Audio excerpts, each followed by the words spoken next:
Fastest way to achieve success in any endeavor is through modeling. What does that mean? It means find somebody who's accomplished what you want to accomplish and then model their behavior. Shout out to my boy Mike Higgins, by the way. I really appreciate your comments on this topic, and I wanted to build on a lot of what you were saying. The thing that I think people get wrong with modeling is they choose ineffective models. They only look at the end result. The problem is you need to find a model that has achieved your desired end result and has a context similar to yours or a starting point similar to yours. I'll give you a really specific example. Let's say that you want to be a sailboat captain and you go find somebody who is a sailboat captain. Well, great, phenomenal person to model. Except the sailboat captain that you found is a trust fund baby who's related to the Vanderbilts and grew up in, the place where they wear slacks and white loafers without socks. Had the opportunity to sail boats. His mom bought him a boat, the sailboat sponsorship in the university they went to, and now he's a sailboat captain because he capped his family's sailboat. And you're not a trust fund baby. What are you gonna do? There's no way for you to model that person's endeavor. And that's a pretty extreme example, but you can take that and you can cascade it across any potential modeling opportunity. If you're looking to model somebody's behavior, you have to make sure that their context is similar to yours. So, if somebody, let's say that you want to model, Mr. or Miss Olympia, look at where it is that they started from a frame perspective. Look at who they are physiologically speaking and what they had available to them in terms of resources. The model isn't limited to the desired end result. The most important part of the model actually is the fact that their context, their beginning point, their starting point is similar to yours. The more analogous to your starting point, the better the model becomes. So we all look at where it is that somebody is now and we think like, oh, I want that. I'm going to do what they did. Be careful. You want to find somebody, it's an inverse mirror. You want to find somebody who looks the way you want to look and used to look the way you look now. And once you find that inverse mirror, now you can replicate,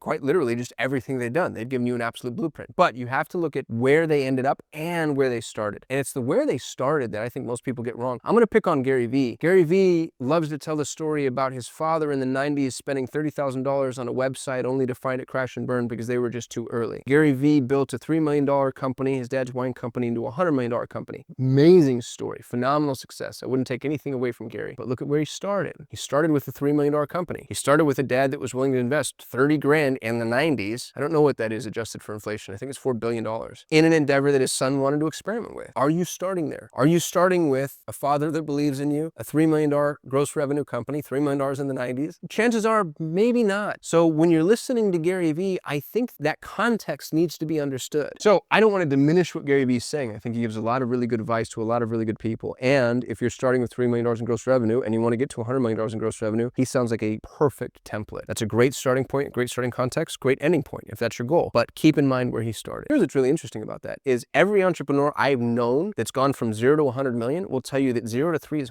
harder than 3 to 100. If you're at 0 and you want to get to 3, I don't think you should listen to Gary Vee. You want starting context to be applicable and ending context to be applicable. Thank you so much for watching my YouTube channel. If you don't mind, like the video, juice the algorithm, subscribe to the channel if you want to see more, comment if you have questions or other topics you want me to cover, and most importantly, if you want to help me grow, share this and share it with context. Let people know what you liked, what you disliked, what you agreed with, what you disagreed with, and why they should watch and follow. I'd love to hit 1 million subscribers, and I'd love to do that with your help. Thanks for watching. I'll see you tomorrow.